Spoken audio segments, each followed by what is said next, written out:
All right, ready to dig into some history? We're taking a deep dive today into the wild frontier, 200 years of Anglo-Saxon fanaticism in Latin America by Jorge Majfud. This book, it really doesn't hold back. Majfud lays out a side of U.S.-Latin American relations we rarely ever hear about, uncovering some really jarring historical events. We're not just talking about dates and names, though, right? We're going deeper, trying to understand the why behind these events and how they still resonate today, right? Exactly, the ripple effects. So to kick things off, let's rewind way back to 1854, Nicaragua. Picture this. A seemingly minor maritime collision, basically two ships bumping into each other. Right, sounds simple enough, but this wasn't just any fender bender. This incident involved an American steamship, the HL Ruth, and a Nicaraguan vessel. Things escalated quickly, and let's just say a difference of opinion played a role. Or actually, I should say the American captain shot and killed the Nicaraguan boat owner. Wow, talk about an extreme reaction. So what happened next? Surely there were consequences, right? You'd think so, right?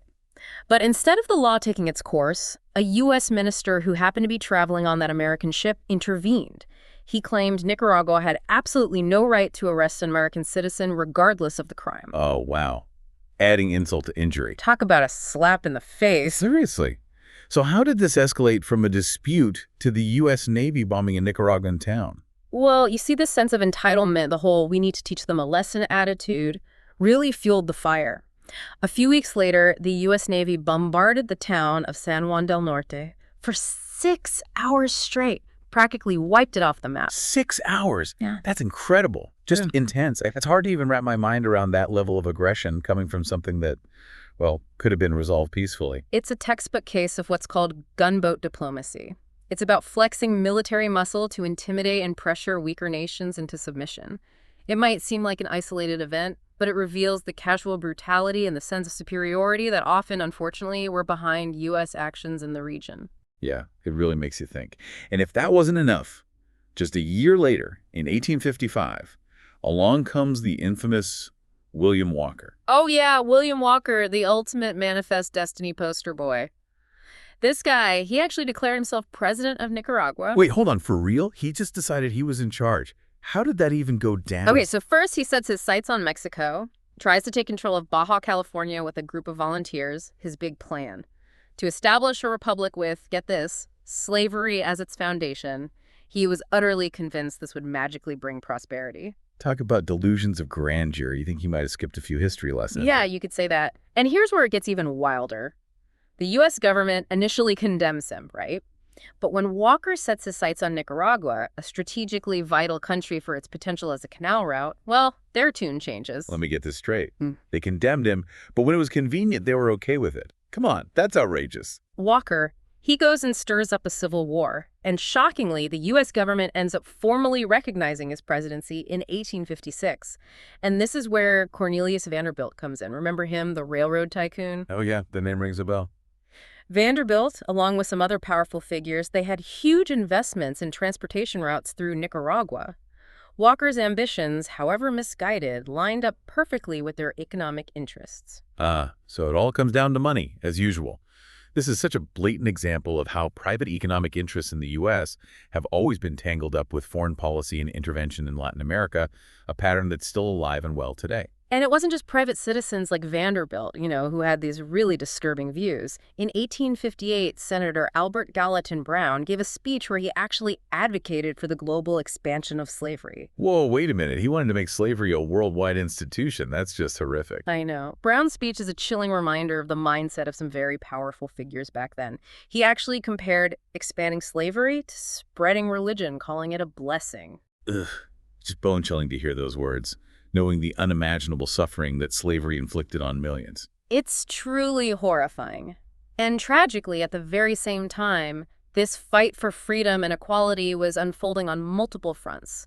In 1861, as the U.S. grappled with its own demons, the Civil War, another story was unfolding, one that really exposed the hypocrisy at the heart of it all. You're talking about Hannah Jackson, right? Yeah. Majfud talks about her escape from slavery. Yes. Hannah Jackson was enslaved by, get this, the son of former President Andrew Jackson.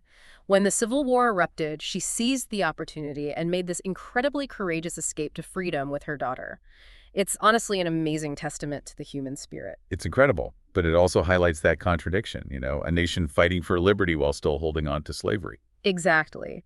It really makes you question this whole lost cause narrative that tries to romanticize the Confederacy and downplay the central role of slavery in the entire conflict. It's like trying to rewrite history to fit a narrative, instead of just acknowledging the truth.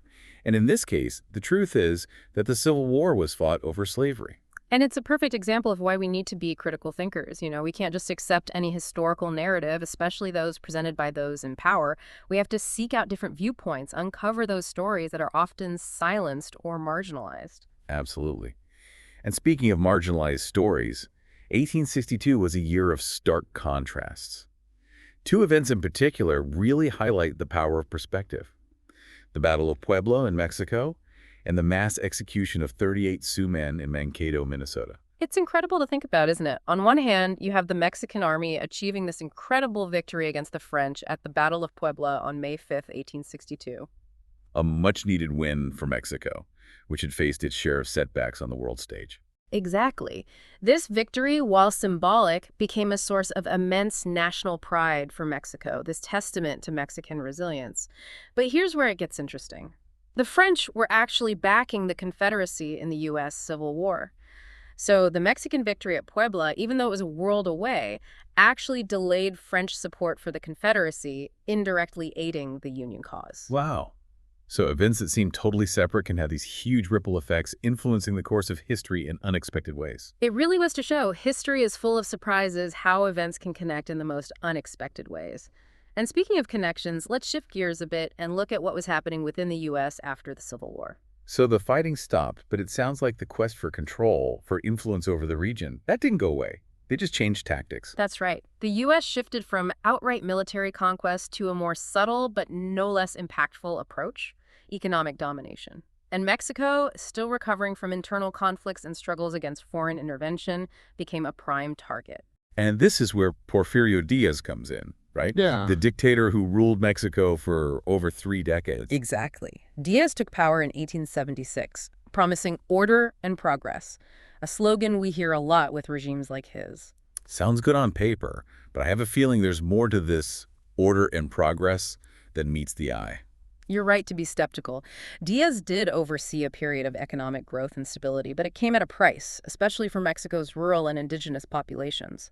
His regime embraced what Majfud calls a peaceful invasion. They encouraged massive foreign investment, mostly from the United States, in Mexico's industries, railroads, you name it. So basically transferring wealth and control from one country to another, all under the guise of progress. Majfud does mention this Mexican figure, Matias Romero, who actually supported this model. Makes you wonder, right? Romero's a fascinating character, a Mexican politician and diplomat who genuinely believed that closer ties with the U.S. and foreign investment were the keys to modernizing Mexico. He even drew parallels to Stephen Austin, encouraging Anglo-Saxon settlement in Texas, saying Mexico should welcome American capital and expertise.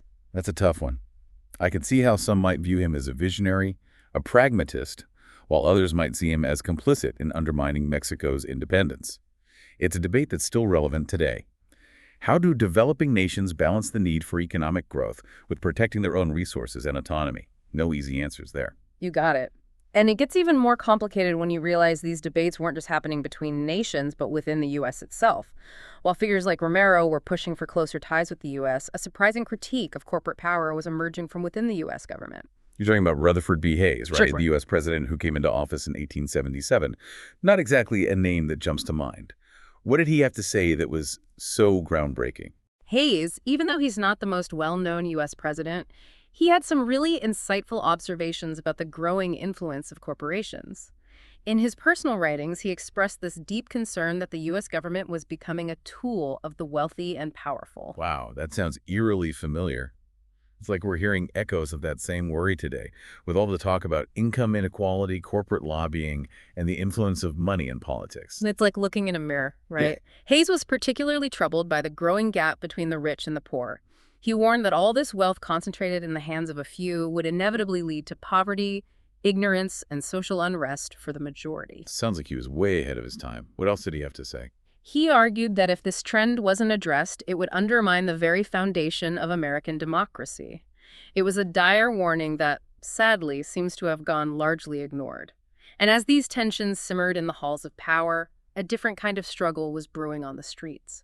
The rise of organized labor in the U.S. So we're talking about the fight for workers' rights, which was gaining traction during this time. Absolutely. And one of their key demands was for an 8-hour workday.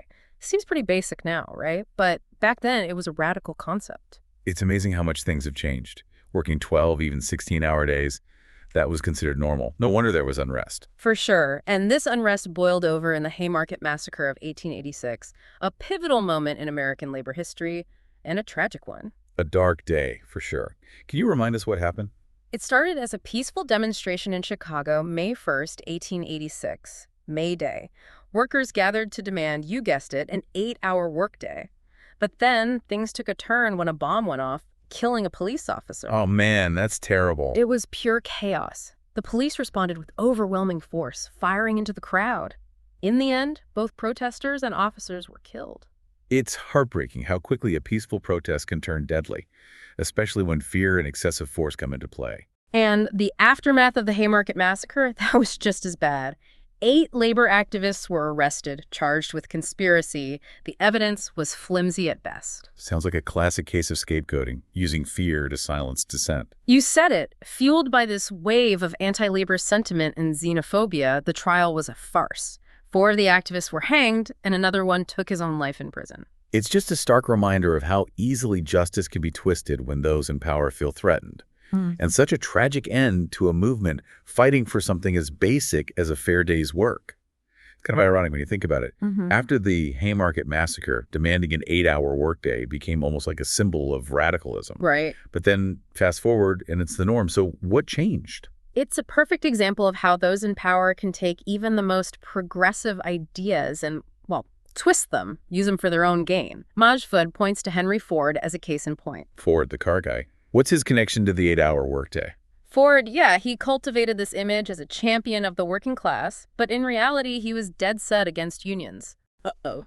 He saw them as a threat, a direct threat to his control, his profits. So, not exactly a friend of the working man, then? Not really, no. Yeah. But you have to hand it to him. He was a shrewd businessman. He knew a tired, overworked workforce, well, it's not a very productive one. Makes sense. Keeping his workers content, healthy even, it was good for business in the end. So, not exactly altruism driving his decisions. Let's just say he wasn't exactly driven by pure generosity. In 1914, Ford, he makes a big splash, implements this $5 8-hour workday in his factories. Wow. Radical for the time, right? And it did improve his workers' lives, no doubt. But it was also a calculated business move. Interesting. Helped reduce turnover, made things more efficient, and ultimately, well, it boosted his profits. Plus, it allowed him to craft this image, this image of the benevolent captain of industry, deflected criticism, solidified his public persona. Win-win for Ford, it seems. But it's a good reminder that even positive changes, sometimes they're driven by a whole mix of motivations. For sure. Makes you realize you always have to look beyond the surface, right? Figure out what's really driving the narrative. You got it. And this whole manipulation of narratives, it even extends to how we commemorate labor itself. Think about it. The U.S., we celebrate Labor Day in September, separate from May Day, the internationally recognized day. You're right. Why is that? Well, remember May Day? It got linked to the Haymarket Affair, to labor rights, and to, well, in the eyes of many powerful figures, radicalism. So by creating Labor Day in September, the U.S. distanced itself from those more radical connotations of May Day. It was a way to acknowledge workers' contributions, but in a more controlled way. So it's like they tried to sanitize the whole idea of labor, stripped of its power, its historical context. Exactly. And that brings us to a central point that Majfud hammers home in his book. Those in power, whether it's governments or corporations, they're constantly trying to control the narrative, shape how we see things. Right. It's about maintaining their grip on power. We see it again and again throughout history. It's a reminder that we can't just be passive observers. We have to be critical thinkers. Question those stories we're being told, seek out those missing voices, those perspectives that don't always make it into the official narrative. Couldn't agree more. Majfud's book, it's a powerful reminder that history, well, it's not some neutral collection of facts. It's a tapestry woven from so many different viewpoints, power struggles, and often some really uncomfortable truths. It's messy, complex, full of contradictions. It's on us to be a part of uncovering that history, to ask those hard questions, to challenge those dominant narratives, and to really consider how those lessons from the past can guide us toward a better future, a more just and equitable future. Exactly, because those forces that Majfud highlights so well, that pursuit of power, the exploitation of resources, the silencing of dissent, they haven't disappeared. They're still shaping our world today. This deep dive into Majfud's work has really driven that home. History isn't just something in a textbook, it's a living, breathing force, and we have to understand its complexities and learn from it. If there's one thing I hope listeners take away from this deep dive, it's this. How can we use our understanding of history to fight against injustice, against inequality in our own time? That's the question we all need to be asking. It's been quite the journey, hasn't it? A real exploration. And on that note, we'll leave you to think about the intricacies of history and their undeniable impact on our lives today. This has been a deep dive into the wild frontier that I hope will stay with you.